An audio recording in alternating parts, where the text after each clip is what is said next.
Tinatayang nasa 1,000,000 pasahero naman kada araw ang kayang ibiyahe ng tinatawag na hybrid electric train ng DOST kapag nagsimula ng operasyon nito sa mga lansangan. Ito raw may ambag na solusyon ng Department of Science and Technology sa problema ng mass transit sa bansa. Ayon sa project leader nitong si Rio Pagtalunan, katumbas ng 3 hanggang 4 na bus ang isang tren na may habang 40 metro. Malaking tulong din daw ang tren sa ekonomiya ng Pilipinas dahil lahat ng ginagamit dito ay gawang Pinoy. Kaya rin itong umandar sa baha.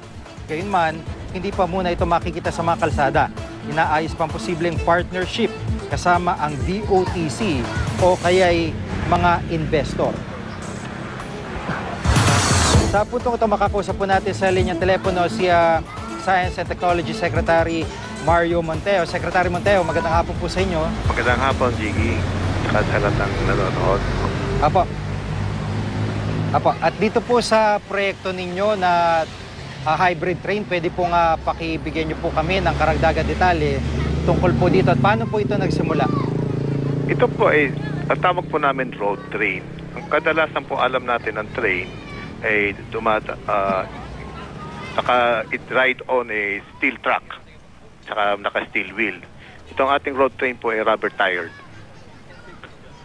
Every coach po ay may sarili motor.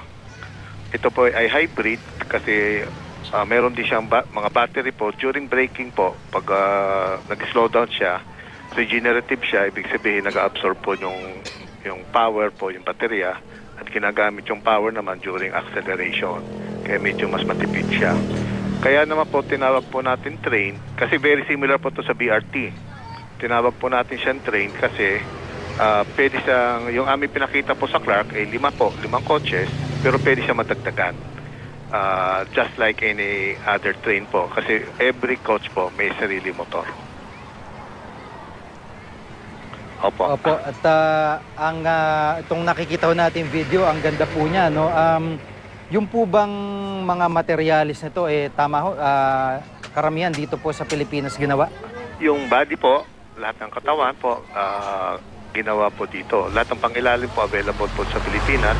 Lahat ng motor, bali lahat po dito available po sa Pilipinas. Kaya sinabi po kanina na it is, pwede rin siya pambaha kasi yung motor po niya ay nasa taas po. Ibig sabihin, kahit mga 1 metrong baha, kaya po niya. Yung mas matipid po siya sa ordinary bus. Kung sakasakali, mga anong taon nyo pwedeng talagang paandarin na po itong road train para po magamit na sa mga kalsada po natin? Sige, para lang po klarado yung role ng DOST po, kami po ay nagde-develop po ng mga system. Kamukha nito po, transport system po, nagde-develop po. Ang mag-a-adapt po talaga nito ay, actually we are talking with DOTC and they're looking at it as to complement po sa BRT system nila. Kanina po, ang Clark po is very interested po sa system nito para sa kanilang transport system po sa loob ng Clark.